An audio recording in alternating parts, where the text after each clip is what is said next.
Hey, quick question. Is your character actually performing at its full potential? Or are you still wasting gold and materials on half-baked customizations? After the Master the Grid video blew up, you guys absolutely flooded the comments asking about the Enchanter, the Memorialist, the Ornamentalist, all that deep customization stuff. So I went full engineer mode, no fluff, no reviewer talk, just exactly how to customize anything on your gear and your skills, so your hero can finally run like a perfectly oiled machine. Today, I'm breaking down every single crafter. Gear, Ornamentalist, Wyrmling, Grand Benedictor, Necklace, Rings, Memorialist, Enchanter, Artificer. Whew. Plus, the most reliable ways to do it after the latest patch. By the end of this video, you'll know exactly how to hit 36 talent points, imprint the exact skill mods you want, and transfer draconic powers without losing your power. Let's build this thing together. Before we jump into the tools and I start showing you the actual screens, let's get the big picture first. Because once you see how all these systems connect, everything else clicks into place. You already mastered the foundation in our last deep dive. Build anything, master the grid. If you haven't watched it yet, it's linked in the description and on screen, somewhere here. This video will make a lot of sense after you see the foundation. We're going to break customization into 3 clear categories, so your brain doesn't explode. Talent engineering, that's your gear, Ornamentalist, Wyrmling, Grand Benedictor, Necklace, and Rings. Skill engineering, that's the Memorialist. Stat and Playstyle engineering, that's the Enchanter and Artificer with those crazy Draconic Items. And yes, I did the math for you. With full mythic gear and everything maxed out, you can hit exactly 36 talent points to play with. Here's exactly how it breaks down. Talents are where most of your passive power actually lives. So let's start with the foundations, your gear and the Ornamentalist. With full mythic gear, you get a baseline of 16 talent points. 4 armor pieces, 2 points each is 8. 2 weapons times 2 is 4, ring is 2, and necklace is 2. That's your starting 16. But here's the part that confused a lot of us at the start, the Ornamentalist. You put an ornament on any armor piece and you get 1 extra talent point per piece. That's plus 4 total. And these are in addition to the talents already on your gear.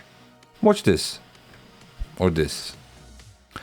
I have 2 different heroic bracers here. Put them in the Ornamentalist. You can see the 4 choices are identical. Now watch tutorial braces. Completely different 4 choices. Different armor families give different talent pools. And remember, these are extra. This bracer already has 2 Warcry. Add an ornament and I can push it to 3 talents from a single item. So right now, with mythical gear plus ornaments, you're looking at 20 talent points just from your equipped items. The rest comes from special systems. That's the gear layer. Now let's add the Wyrmling system. Because this is where you get the non-class specific talents and some serious flexibility. The Wyrmling tree gives you 2 to 4 extra points depending on your choices. These are non-class specific talents, thinking of danger, chaos or things like that. No Warcry, no supernatural called here. At the bottom of each tree you pick 1 talent once you invested enough points. Most builds max out 2 full trees and still have feat points left out for a third. Then you have your Wyrmling Armor itself. At rank 10 it gives you plus 6 Draconic specific talent points. Depending on which Wyrmling Armor you choose, you'll get one of 4 different Draconic talents. The reason I said Wyrmling tree gives you 2 to 4 talents is because one of the armors double the talent points you get from that tree. If you are playing talent heavy builds, it's a good idea to pick that armor. Wyrmling gives you raw power, but the Grand Benedictor is where you get real flexibility. And this is my favorite part. Once fully unlocked, the Grand Benedictor gives you 2 slots that can each hold up to 3 talent points. So 2 to 6 total depending on how many pieces you've sacrificed. Early game, you use it to plug the hole. You have 2 points from an armor or a neck. You add 1 from Grand Benedictor and suddenly hit rank 2. Late game it becomes pure flexibility. Take my Thrones build. Warcry rank 3 is mandatory. If I find a much better piece with a different talent, normally I'd skip it to keep it rank 3. With Grand Benedictor, I just swap the talent in the slot and keep the rank 3 anyway. That's the kind of flexibility that lets you keep upgrading without breaking your build. Last two pieces of the talent puzzle are the accessories, and these are the ones that give you the most freedom to swap gear later. Neck is drop only. Bosses have the highest chance for mythic ones. Legendary is 1 point, mythic is 2 talent points, and that becomes a core piece once you have options. Rings are expensive to craft, but extremely flexible. Best practice, put your core talents on the ring and neck early. 4 points just from those 2 shots, plus 1 armor piece, already gives you a lot of breathing room. Otherwise, you risk locking your gear, you find a nice upgrade, but you skip it because it will break your talent ranks. Again, Grand Benedictor can plug those holes, but having the core talents on a ring and neck is the cleanest way to stay flexible. So when you add everything up, 16 from gear, 4 from ornaments, Wyrmling 2 to 4, let's say 4, 6 from Grand Benedictor, and Wyrmling Armor 6 points, you hit the magic number, 36 talent points. And because every talent has thresholds of 1, 3 and 6 points for rank 1, 2 and 3, you have to plan every single point carefully. Talents give you the passive power. Now let's talk about actually modifying the skills themselves. And this is where the base version rules becomes really important. Here's the big aha moment for most players miss. Skills can be modified in 3 different ways. And each one has its own color code, so you can tell them apart at a glance. Grid hexes and fragments are white, Grand Benedictor is blue, and Memorialist imprints are yellow. Memorialist is basically imprinting a fragment onto one of your 6 gear pieces, armor or weapons. The fragment you use decides which skill gets modified, and it is always works off the base version of that skill. This is a key rule to remember. We will be mentioning this again. Let me show you with the Hailstorm Barrage. Boom! My gear now carries a reinforcement hex value. Quick note, you have to actually equip the piece for imprint to take effect. Duh. Another quick example. If the fragment has ice damage plus Hailstorm Barrage plus double strike, only double strike will get imprinted, even if your grid has rank 4 ice tagged Hailstorm Barrage. This base version rule is still super important and affects almost every imprint you do. Number of modification points depend on the fragment's power. A legendary hex is 4 points, a mythic is 5, so you want to save the good ones. The Enchanter is still extremely useful here.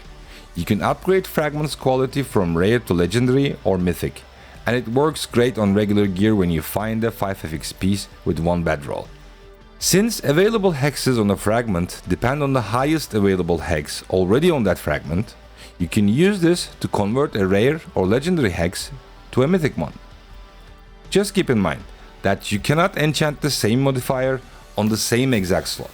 In order to do this trick, you need to dummy convert first. Then look for your intended modifications.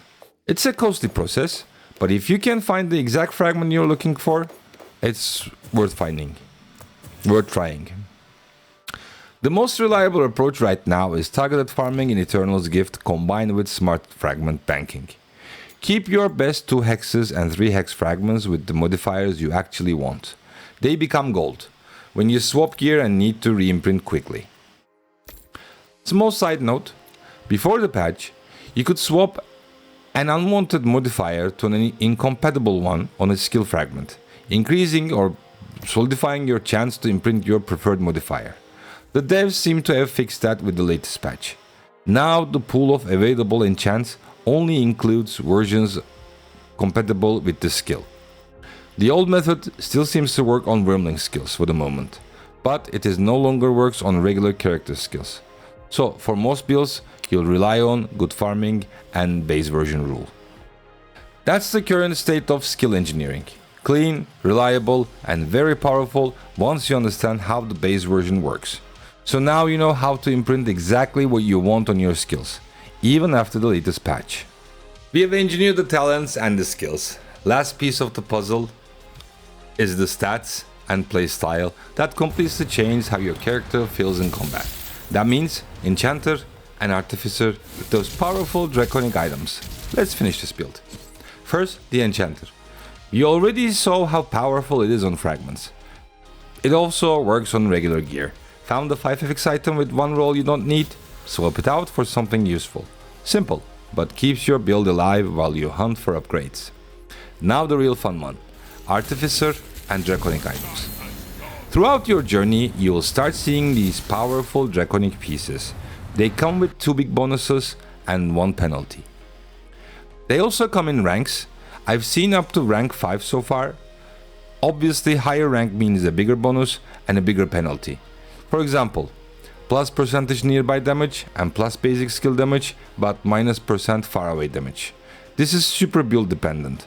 On my Thorns Barbarian build, I'm already full melee, so the nearby damage and the basic skill damage are perfect and I can eat the penalty.